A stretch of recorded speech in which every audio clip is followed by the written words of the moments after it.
आप देख रहे हैं सहारा हिंद न्यूज, सच का साथी। मुरादाबाद घुटने में दर्द से पीड़ित मरीजों का ऑपरेशन करने में अब अमेरिका का रोबोट डॉक्टर का हाथ बटाएगा। मरीजों के घुटने का जोड़ अब रोबोटिक सर्जरी के जरिए बदला जाएगा। महानगर के कॉस्मोस हॉस्पिटल के एमडी डॉक्टर अनुराग अग्रवाल ने पत्रकारों से बात करते हुए बताया। मुरादाबाद से नौशाद अली की रिपोर्ट। आज अपने इसको लॉन्च किया, क्या बोलना चाहते हैं मुरादाबाद के नागरिकों को? मैं तो ये बोलना चाहता हूँ कि वैसे तो आप जितनी कोशिश हो रोबोटिक से ऑपरेशन कराएं अपने, क्योंकि उसके फ़ायदे हैं और पैसे की कोशिश हम ये करेंगे कि उतना इसमें नहीं बढ़े जितना कि मेट्रो सिटीज़ में बढ़ता है या दिल्ली में बढ़ता है। इसको भी मिनिमाइज़ करने की कोशिश करेंगे और कोशिश करेंगे कि हर एक मरीज़ को इसका लाभ दें।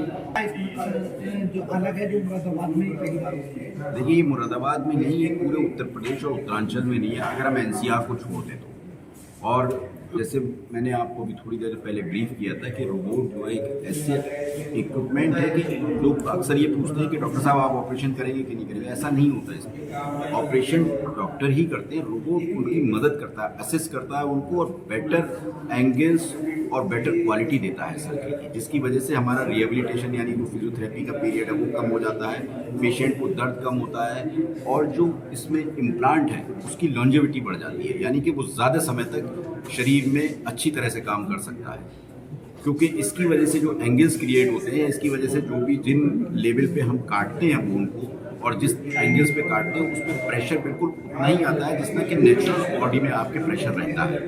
ये नहीं कि किसी तरफ आपके एंगल गलत होने से प्रेशर ज़्यादा हो गया, किसी तरफ कम हो गया। तो घुटनों की जितनी भी चारों तरफ की जो भी डायमेंशन है वो उसी तरह का प्रेशर लेती है जैसे कि आपका कुदरती प्रेशर आता है। डॉक्टर साहब, ये रोबोट जो है इससे मतलब मुरादाबाद में हमने लॉन्च कर दिया है, आसपास जिलों में कहीं है या ऐसी सुविधा? ये पूरे उत्तरांचल उत्तर प्रदेश में नहीं है, अगर हम एनसीआर को छोड़ दें। तो इस तरीके के ट्रीटमेंट में कितना समय लगेगा ऑपरेट करने में?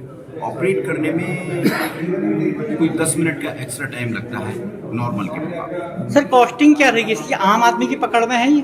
नहीं, आम आदमी की पकड़ में थोड़ी कॉस्टिंग इसकी बढ़ जाती है क्योंकि इसके डिस्पोजेबल्स होते हैं।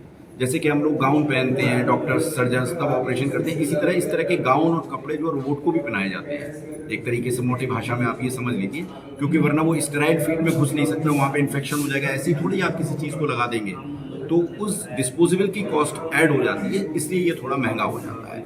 नॉर्मल उससे सर्जरी से इसकी कीमत इसी वजह से बढ़ जाती है, लेकिन इतनी नहीं बढ़ती कि आम आदमी अफोर्ड ना कर पाए। वैसे भी हमारे मुरादाबाद में जो ऑपरेशंस हो रहे हैं वो दिल्ली के मुकाबले आधे पैसों में हो रहे हैं। अगर हम रोबोट भी ऐड कर देते तो दिल्ली में जिस रेट में कन्वेंशनल सर्जरी हो रही है यानी परंपरागत सर्जरी जिस रेट में हो रही है उससे रोबोट की कॉस्ट ऐड करने के बाद भी सस्ती है।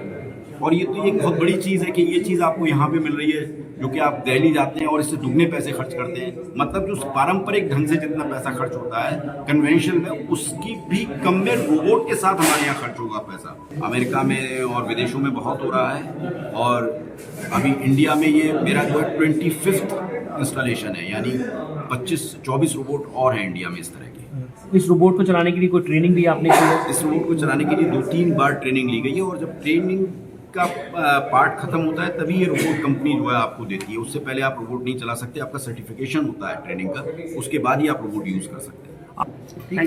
इसके अलावा एक चीज़ और है, अभी इस रोबोट में डॉक्टर संजय गुप्ता हमारे न्यूरोसर्जन हैं, जनवरी या फरवरी में स्पाइन का भी लॉन्च होने जा रहा है, तो उसके बारे में बताएंगे। रोबोट जो हार्डवेयर सेम हार्डवेयर है, ये हार्डवेयर हम स्पाइन में भी इस्तेमाल कर सकते हैं। जो स्पाइन की सर्जरी है जिसमें हमें स्क्रू और फिक्स करना पड़ता है उसको ज़्यादा प्रिसाइज और ज़्यादा मतलब क्लैरिटी के साथ कम रिस्क के साथ रोबोट को इस्तेमाल कर सकते हैं उसमें। पर अभी टेक्निक वो अवेलेबल इंडिया में नहीं हुई है, अगले 3-4 महीने में वो अवेलेबल हो जाएगी। तो उसको भी हम लोग इंकॉर्पोरेट कर लेंगे इस सेम रोबोट के साथ। अच्छा, माना जाए कि जैसे आज घुटनों के लिए ये मशीन लॉन्च की गई है तो अन्य जो आदमी के जिस्म की जो हड्डियां हैं उनके लिए भी हाँ, ये उनके लिए भी लागू हो सकती है। उसका सॉफ्टवेयर चेंज हो जाता है, सिर्फ हार्डवेयर यही रहता है। तो ये जो आर्म है इसकी, ये आर्म जो है उन एंगल में काम कर सकती है जो ह्यूमन बीइंग नहीं कर सकती। अगर आदमी का हाथ 60 डिग्री पे तक घूम सकता है, पर ये रोबोट आम 80 डिग्री पे भी घूम सकती है। मुरादाबाद पे ये फैसिलिटी कब तक होगी? ये 3-4 महीने में आ सकती है इसमें।